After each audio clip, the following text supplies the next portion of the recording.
Hey everyone, this month Patreon voted for the ground crack effect and we're gonna spend actually 2 months working on it. So the first month we're gonna spend in majority of the time in Houdini, then we're gonna dive into engine and we're gonna basically create this for this month's tutorial.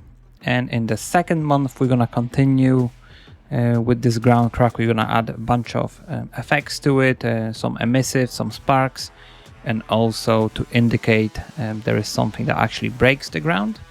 So this one will be Houdini focused and the next month will be effects focused in the engine.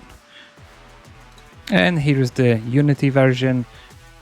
We're gonna do exactly the same thing. We're gonna replicate the materials that we've got in Unreal Engine. We're gonna build the ground crack animation in Houdini, import that here and just work a little bit of on the erosion and on the emissive side of that ground crack. All right, so I hope you're gonna enjoy this one. It will be mostly Houdini based tutorial, and second month we'll just continue with it, adding some effect elements to it. Thank you so much for your support.